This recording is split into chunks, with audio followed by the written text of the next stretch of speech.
شیطان قسم خورده ماست. چیزی که شیطان رو ناراحت میکنه توبه جوان هست.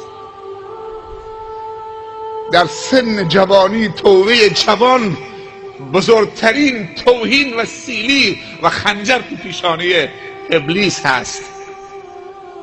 اگر جوان توبه بکنه دنیا خوش میشه، نعمتهای دنیا و برکتهای نعمتها سرازیر میشه.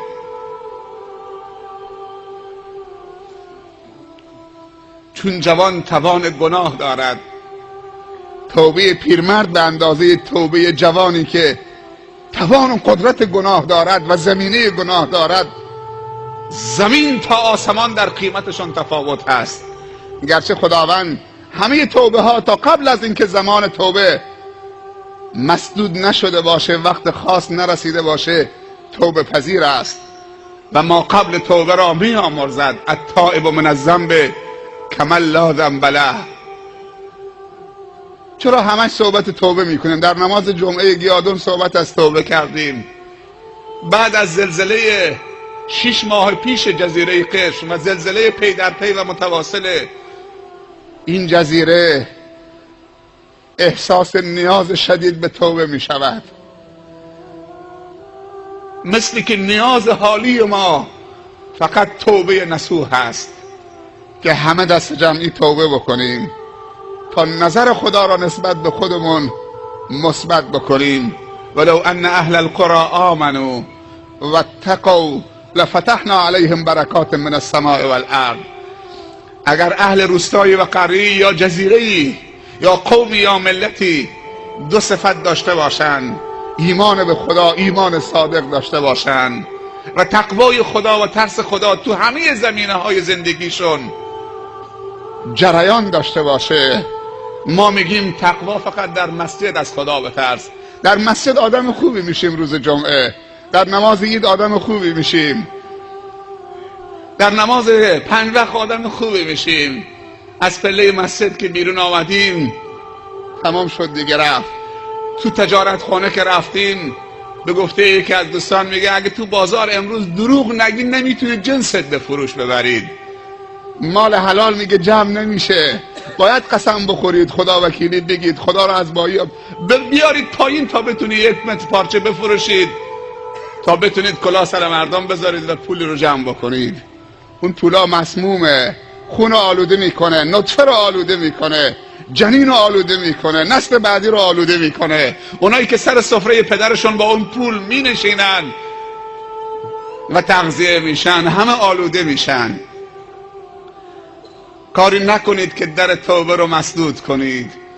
توبه زیبندی یک جوان مسلمانه، توبه زینت یک جوان مسلمانه.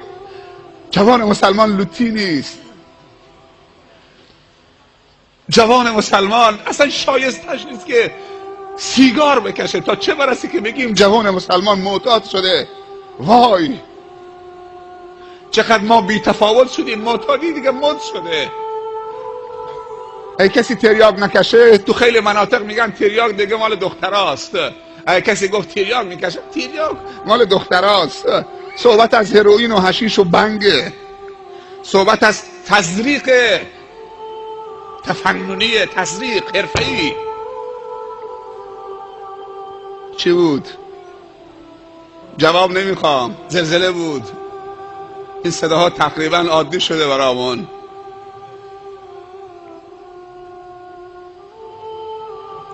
این صداها ما رو نمیترسونه، این که زمین به لرزه ما میترسیم. هیبت خدا داخلشه.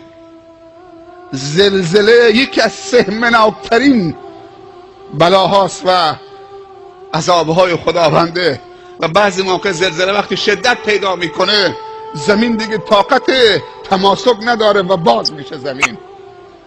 خداوند قدرت‌های عجیبی داره، هر کدومش در جای خودش مهیب هست و هیبت داره و پشت مرد که غرش میکنه در اوج اقتدارش در دنیا و تکبر به خرج میده در مقابل خداوند، واقعا میلرزاند. هیبت خدا نمیشه با شوخی کرد، معصیت خدا نمیشه با شوخی کرد. معصیت رو به شوخی نگیرید. هر شوخی میکنید بکنید، اما با معصیت و گناه شوخی نکنید، با جهنم شوخی نکنید، با خشم خدا شوخی نکنید. خداوند رحیم و رؤوفه و رحمان و تواب و کریم و ستاره و غفار الذنوب و غافر الذنب. خداوند مهربان هست، بندگانش را دوست دارد و دوست ندارد که بندگانش را عقاب بکند. این بندگان هستند که خودشان را عقاب میکنند و خشم خدا را به جای رحم خدا برای خود و خانواده خودشون احراز میکنند.